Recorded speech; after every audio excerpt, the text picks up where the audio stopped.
Welcome to my YouTube channel guys. यार mathematics का lecture number जो है 11 यानी कि 11 वो आ चुका है आप सबों के सामने। इस वीडियो को अंत तक देखिएगा। आज की इस वीडियो में हम लोग क्या चर्चा करने वाले हैं, 2 एंड 3 मार्क्स के जो प्रश्न आएंगे आपका अराइज होंगे या फिर ऑब्जेक्टिव में भी आ सकते हैं आपका वेक्टर से, जिसमें आपका कोसाइंस एंगल थीटा निकालना रहता है, मैग्नीट्यूड निकालना रहता है, दोनों के बीच में मल्टीप्लाई करेंगे तो क्या होगा, यूनिट वेक्टर कैसे निकालें, इस पर हम लोग चर्चा करेंगे। ठीक है, और साथ ही साथ हम लोग एक इंटीग्रेशन का कुछ प्रॉब्लम भी लेंगे जो कि आपका एग्जाम के कंट्रीब्यूट से काफ़ी ज़्यादा इंपॉर्टेंट है और कैसे आपको सॉल्व करना है उसके बारे में बताएंगे।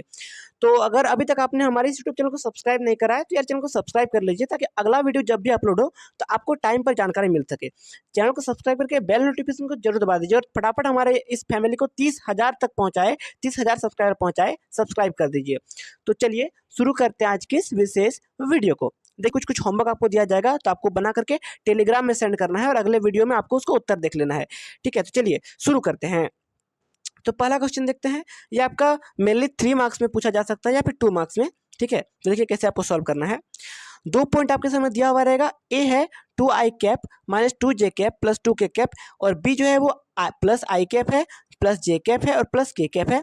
तो इसके दोनों के बीच में जो आपको एंगल निकालना है, एंगल थीटा आपको निकालना है। पहले आपको क्वेश्चन को पढ़ लेना है, एग्जाम हॉल में हड़बड़ाना नहीं है। ठीक है, मतलब एंगल थीटा पूछ रहा है कि आपका मैग्नीट्यूड पूछ रहा है कि आपका डायरेक्शन कोसाइन पूछ रहा है, पढ़ लेना है पहले क्वेश्चन को, उसके बाद आपको सॉल्व करना है।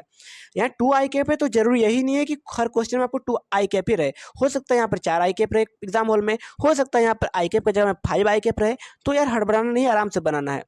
तो पहले देखिए एंगल थीटा निकालने के लिए हर क्वेश्चन में आपको क्या करना पड़ेगा, दोनों के बीच का जो डॉट प्रोडक्ट वो क्या होता है, dot product between two lines और टू वेक्टर्स क्या होता है, ये होता है। उसका फॉर्मूला कुछ इस प्रकार से होता है कि नहीं।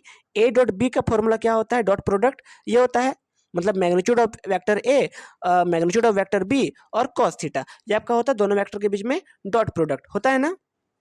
चलिए अच्छी बात है। तो अब देखिए यहाँ से जो डॉट प्रोडक्ट ये फॉर्मूला आया, इसमें कॉस थीटा का वैल्यू हम लोग क्या इसको नीचे ले जाके A dot B by magnitude of A into magnitude of B लिख सकते हैं क्या। ये कॉस थीटा को साइड में रख करके इसको हम लोग नीचे ले आएंगे इसके डिवाइड में, तो इस प्रकार से लिख सकते हैं क्या, जरूर लिख सकते हैं। तो वही मैंने किया हूँ, कॉस थीटा को लेकर के इसको मैं इसके नीचे ले आया हूँ, तो इस प्रकार से इसको लिखा हूँ, है ना। अब करना कुछ नहीं है, ए और बी का डॉट कितना होगा, मतलब मल्टीप्लाई कितना होगा उसको ऊपर करना है। यानी कि वेक्टर ए क्या दिया हुआ है, ये दिया हुआ वेक्टर ए, ये वेक्टर बी दिया हुआ है आपके सामने, दोनों के बीच को जो गुना कर देना है आपको। मैं यहाँ पर गुना किया हूँ, है ना। और नीचे ए का मैग्नीट्यूड और बी का मैग्नीट्यूड। देखिए दोस्तों, आपको प्रश्न में 1 मार्क्स में या 2 मार्क्स में ये पूछा जा सकता है, कोई एक वेक्टर दे देगा उसका मैग्नीट्यूड निकालना रहता है। ठीक है, तो मैग्नीट्यूड भैया कैसे निकाले, आराम से निकल जाएगा, ध्यानपूर्वक सुने। वेक्टर जैसे मान लीजिए ए क्या है, ए देखिए क्या है यहाँ पे 2i cap minus 2j cap plus 2k cap. तो इसका मैग्नीट्यूड कैसे निकालोगे, एक बड़ा सा रूट देना है, इसका स्क्वायर, पहला टर्म का स्क्वायर, फिर बीच में प्लस देना है, फिर इसका स्क्वायर, फिर बीच में प्लस देना है, फिर इसका स्क्वायर। तो ऐसे करके आपका क्या निकलता है, मैग्नीट्यूड, जो कि रूट के अंदर। ठीक है, तो हम लोग इसका जब मैग्नीट्यूड निकालेंगे तो रूट क्या हो जाएगा, 2i कैप का स्क्वायर, यानी कि आई कैप का स्क्वायर करने से कोई बेनिफिट मिलेगा नहीं, क्योंकि आई इंटू आई क्या होता है, 1 होता है। तो हम लोग सिंपली यहाँ पर 2 का खाली स्क्वायर करेंगे, तो 2 का स्क्वायर, फिर माइनस 2 का स्क्वायर क्या होता है 4, तो प्लस 4, है ना, और फिर 2 का स्क्वायर तो फिर प्लस 4 होगा। तो यहाँ पर देखिए मैं वही चीज़ लिखा हूँ, वेक्टर ए का है तीनों टर्म का स्क्वायर और रूट के अंदर, फिर मल्टीप्लाई यहाँ पर बीच में है, फिर यहाँ पर मैग्नीट्यूड ऑफ बी, तो बी टर्म का भी देखिए बी टर्म में क्या क्या है, इसका तीनों टर्म का है, इसमें कुछ से मल्टीप्लाई नहीं है, मतलब कुछ नहीं, मतलब 1 तो है ना। तो एक एक एक मतलब 1 का स्क्वायर प्लस 1 का स्क्वायर प्लस 1 का स्क्वायर, ये हम लोग कर सकते हैं। अब इसको हम लोग सॉल्व करेंगे, तो ये मल्टीप्लाई वाला टर्म में है, तो इसमें जब गुना कैसे करते हैं, दोनों टर्म के बीच में गुना, तो आई कैप का मल्टीपल में जो है 1 है, मतलब 1 गुना 2 कितना होता है, 2 होता है, उसको मैंने ऊपर लिख दिया। तो माइनस 2 गुना जे कैप के मल्टीपल में क्या है, 1 है, तो माइनस 2 गुना आई क्या होगा, -2 होगा, है ना, और 2 गुना 1 क्या होगा, 2 होगा। ठीक है, इतना समझ में आया। ऊपर में ये मैंने कर दिया, नीचे वाला सॉल्व कैसे करेंगे, तो 4 का आपका रूट अंडर 4, मतलब रूट अंडर 12 हो जाएगा इसका, 4 तिया 12, और रूट अंडर 3, है ना। दोस्तों देखिए, इससे पहले मैं 10 लेक्चर ऑलरेडी अपलोड कर चुका हूँ, आप लोग उस हर एक वीडियो को देखिए। अभी तक मैंने जो है लगभग 65 से 70 नंबर तक आपका प्रिपरेशन करा चुका हूँ। हर एक वीडियो को बार बार देखें, नहीं समझ में आए तो टेलीग्राम में मुझे पर्सनली मैसेज कीजिए, मैं आपको जरूर रिप्लाई करूँगा। ठीक है, और बताने का कष्ट जरूर करूँगा, किसी में आपको डाउट नहीं होने दूंगा, इतना आप लोग जान लीजिए। फिर आपको लोग इसको हम लोग सॉल्व करते हैं, तो यहाँ से 2 या 2 कट जाएगा, क्योंकि -2 + 2 कट जाता है आपस में, ऊपर में 2 बचता है है ना, और नीचे में आपका √3 और √12 बचता है। तो क्या हम लोग ऊपर नीचे √3 से मल्टीप्लाई कर सकते हैं, √3 से आसान बनाने के लिए। तो वही किया हूँ यहाँ पर, देखिए ऊपर नीचे मैंने √3 से मल्टीप्लाई किया हूँ, और √12 को हम लोग 2√3 लिख सकते हैं, ठीक है। तो यहाँ 2√3 लिखा हूँ। अब देखिए, अब यहाँ से आप लोग क्या क्या करोगे, सिंपली यहाँ √3 गुना √3 जब मल्टीप्लाई होगा तो क्या होगा, 3 बचेगा बस। ऊपर में क्या होगा, 2√3, है ना, और नीचे में ये √3 और ये √3 कट जाएगा आपस में, शायद कट जाएगा ना, अच्छी बात है। और नीचे में ये √3 और देखिए समझाता हूँ अच्छे से, ऊपर वाला ये √3 और ये √3 पहले काटना है आपको, ये कट जाएगा आराम से। अब ये तो कट गया दोनों, ये √3 आपस में गुना होगा, क्योंकि नीचे नीचे बराबर भाग में है, गुना होगा तो 2/3 गुना 3, 3 √3 गुना √3 इक्वल टू 3, और 2 जो है बच गया है उसको 2 गुना 2 √3 है ना, तो √3 तो पहले ही कट गया, तो ये 2 बचता है, तो इसको 2 से हम लोग मल्टीप्लाई करेंगे तो कितना हो जाएगा, 2/6 होगा कि नहीं, होगा, जरूर होगा। अब 2/6 को हम लोग 1/3 के रूप में ले सकते हैं, लिख सकते हैं। तो अब देखिए, अब हम लोग क्या करेंगे कि 1/3 किसका वैल्यू आया, कॉस थीटा का वैल्यू आया 1/3। तो यहाँ पर थीटा का वैल्यू हम लोग क्या इस तरह लिख सकते हैं, कॉस इनवर्स 1/3, मतलब जब कॉस थीटा कॉस इधर उधर जाएगा तो इनवर्स में बदल जाएगा। तो इस प्रकार से इसका सॉल्यूशन मैंने कर दिया। ये प्रश्न आपको 2 नंबर में पूछा जा सकता है इसी प्रकार से, जिसमें आपको एंगल निकालने बोलेगा, तो इस प्रकार से आपका एंगल निकलेगा। हाँ, अब यहाँ पर आपको मैग्नीट्यूड निकालना है, compute the magnitude of the following, ठीक है, ये इजी क्वेश्चन है, तो इसको आपको सॉल्व करना है। तो देखिए एक बात मैं बता दे रहा हूँ, जितना मैं प्रॉब्लम कर रहा हूँ ना, जरूरी नहीं है कि यही आ जाए आपका एग्जाम में, बट आप लोग ट्राई करते रहो, इसी प्रकार का प्रश्न बनाते रहो, आप लोग को आराम से बना सकते हो। चलो आप लोग को मैं होमवर्क दे रहा हूँ, इसी में से एक मतलब 4i cap minus 2j cap plus 3k cap, ठीक है, इस प्रकार से ये प्रश्न बाकी इधर सेम ही रहेगा, इसका आप लोग बना लेना है और टेलीग्राम में मुझे भेजना है।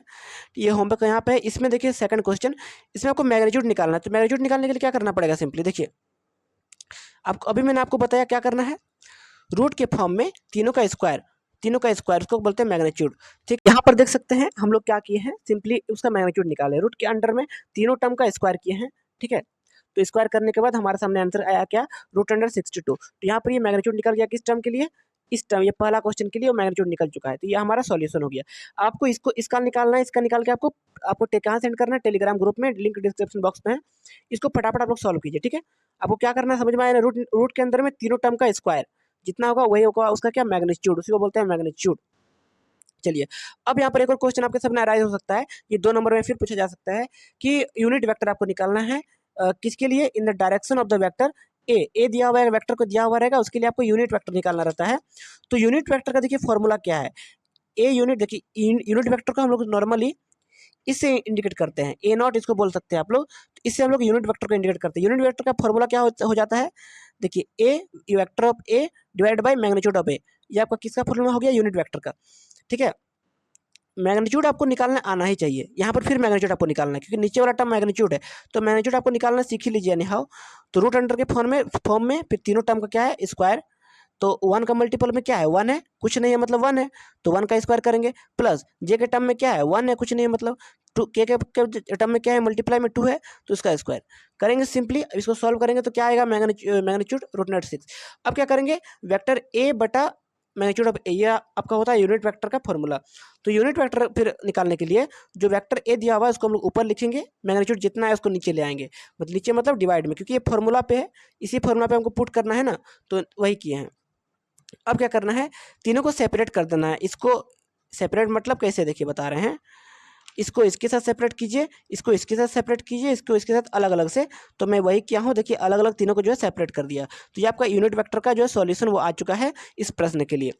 आगे देखते हैं, एक और ये आपके लिए होमवर्क के रूप में है एक और प्रश्न, 4 गिवन वेक्टर्स, मतलब ये वेक्टर एक दिया हुआ रहेगा, बी ये दिया हुआ है, find the unit vector in the direction of the vector A plus B, ठीक है। तो ए प्लस बी डायरेक्शन के लिए आपको इसका यूनिट वेक्टर निकालना है।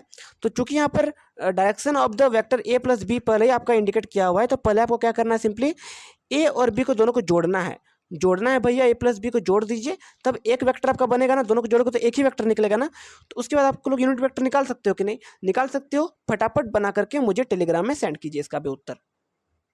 प्रैक्टिस फटाफट करते रहिए, ठीक है, पढ़ते रहिए, मैं रोकना, आप लोग देखिए मैं इतना मेहनत कर रहा हूँ तो आप लोग भी करो यार, है ना।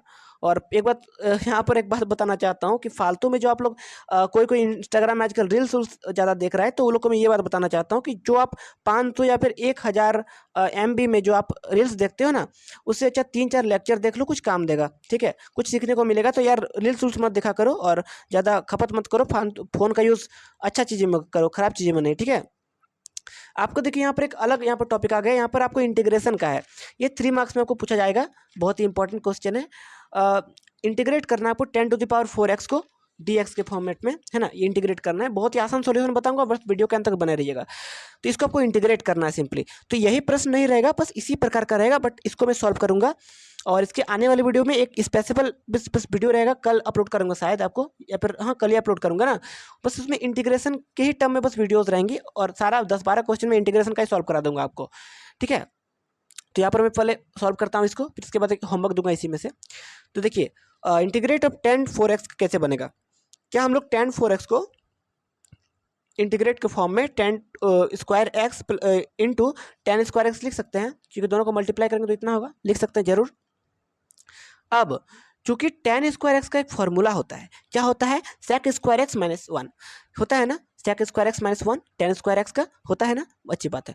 तो इसको मैंने उस फॉर्मूला में पुट कर दिया। तो यार जितना सारा भी फॉर्मूलाज है ना आपका इंटीग्रेशन में, ट्रिगोनोमेट्री में, तो ये सब याद रखना जरूरी है कोई प्रश्न के लिए। तो यहाँ पर 10² का क्या फॉर्मूला हो जाएगा, ये है sec² -1 10² को मैंने हुबहू उसी प्रकार से लिख दिया। तो अब देखिए यहाँ पे हम लोग क्या करेंगे, इसको हम लोग 10² को, फिर ये ब्रैकेट के टर्म में अलग है, इसको हम लोग 10 sec² से एक बार मल्टीप्लाई करेंगे, उसको मैं यहाँ लिख दिया, पीछे माइनस से माइनस देंगे, फिर 10² को फिर 1 से मल्टीप्लाई करेंगे, उसको मैंने यहाँ लिख दिया, फिर dx आएगा, है ना। अब मैं क्या करूँगा, अब कुछ करना नहीं है आपको बस इसको अलग से सेपरेट करके इंटीग्रेट करना है, और इसको अलग से सेपरेट करके इंटीग्रेट करना है, ठीक है।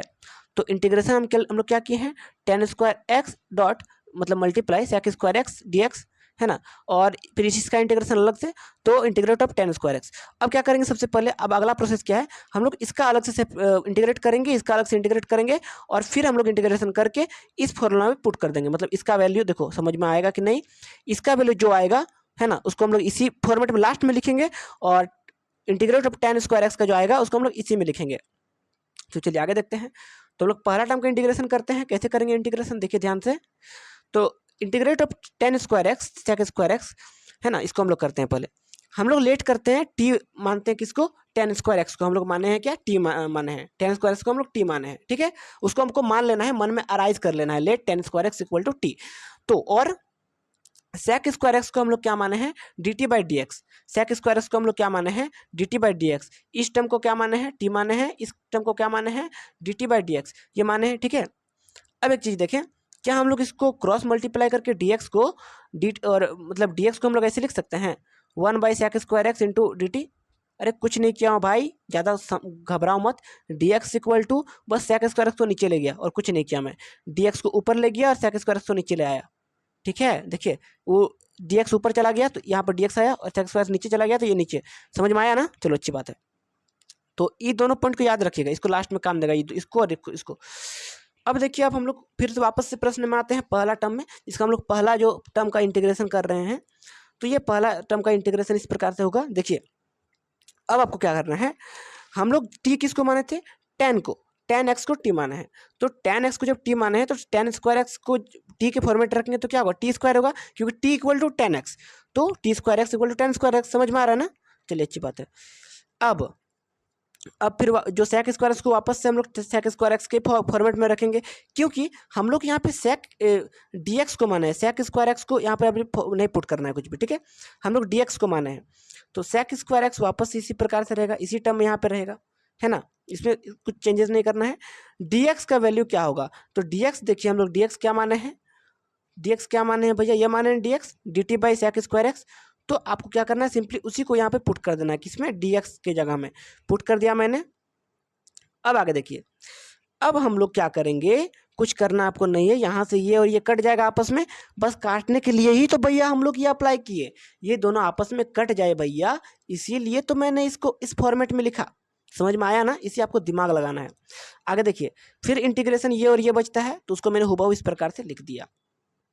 अब इंटीग्रेशन का फॉर्मूला में पुट करते हैं, तो x² dt का इंटीग्रेशन में क्या हो जाएगा, x2 + 1/2 + 1 होता है ना, तो t² dt, तो इसका इंटीग्रेशन क्या हो जाएगा, तो t2 + 1/2 + 1 नीचे ये इंटीग्रेशन का फॉर्मूला, बेसिक फॉर्मूला यार, ये भी नहीं जानते हो। इंटीग्रेशन ऑफ एक्शन क्या होता है भैया, X N plus one by N plus one होता है कि नहीं, इंटीग्रेशन का बेसिक फॉर्मूला है। बस उसी में मैंने पुट कर दिया इसको और फिर प्लस सी के फॉर्मेट में लिख दिया, ठीक है, कोएफिशिएंट टर्म। ठीक है, तो अब हम लोग इसको क्या इस प्रकार से लिख सकते हैं, टी क्यूब अपॉन 3 लिख सकते हैं, प्लस सी जो सी ही रहेगा। अब आप लोग जो टी क्या माने थे वापस से याद कीजिए भैया, टी क्या माने हैं, 10x माने हैं, तो 10x को वापस इसमें टी की जगह में पुट कर दो, तो 10 क्यूब एक्स हो जाएगा ना, टी क्यूब है और तो यहाँ पर 10 के फॉर्मेट लिखेंगे तो 10 क्यूब होगा, 10 क्यूब एक्स अपन 3 ही रहेगा नीचे और फिर नीचे सी। अब ये पहला टर्म का इंटीग्रेशन भैया कंप्लीट हुआ, पहला टर्म का इंटीग्रेशन यहाँ पर कंप्लीट हो चुका है सफलतापूर्वक। अब दूसरे टर्म का हम लोग इंटीग्रेशन करेंगे। तो दूसरा टर्म क्या था, integration of ten square x. देखिए इसी में, देखिए इसी में मैं समझाता हूँ। दूसरा टर्म क्या था, टेन स्क्वायर एक्स, इसका हम लोग इंटीग्रेशन करेंगे वापस से, ठीक है। तो दूसरा टर्म क्या है, integration of ten square x. तो अब देखिए टेन स्क्वायर एक्स का क्या फॉर्मूला होता है, sec square X minus one, होता है कि नहीं होता है, जरूर होता है ना। फिर डीएक्स के फॉर्मेट में डीएक्स ही लिखेंगे। अब आपको कुछ नहीं करना है, आराम से आप बन जाना है। देखिए इसको dx को अंदर ले आइए, मल्टीप्लाई कीजिए, फिर dx को एक बार 1 से मल्टीप्लाई कीजिए, तो मल्टीप्लाई करोगे तो कुछ इस प्रकार से हमारे सामने राइज होगा और फिर बीच का माइनस है वो होगा, dx जब 1 से मल्टीप्लाई होगा तो 1 dx होगा, ठीक है। तो अब देखिए सेक स्क्वायर एक्स dx का इंटीग्रेशन कितना होता है, 10x होता है कि नहीं होता, जरूर होता है। माइनस बीच में लगेगा, 1 का इंटीग्रेशन x होगा और फिर प्लस सी, ठीक है। यहाँ पर C2 मैंने लिखा हूँ, कोएफिशिएंट ऑफ 2, तो ये हो जाएगा दूसरे टर्म का इंटीग्रेशन। अब फिर वापस से क्या बताया था मैंने, दो वैल्यू हमारे सामने आ गए, पहला वैल्यू को हम लोग इसमें पुट करेंगे, दूसरा को हम लोग टेन स्क्वायर एक्स में पुट करेंगे, ठीक है। तो अब जब पुट करेंगे ना वैल्यू, तो हमारे सामने कुछ इस प्रकार से आ रहा है, देखिए वही था फॉर्मेट। अब इसमें हम लोग उसको पुट कर दिए, पहला वाला टर्म को दूसरा वाला टर्म को पुट कर दिया, है ना।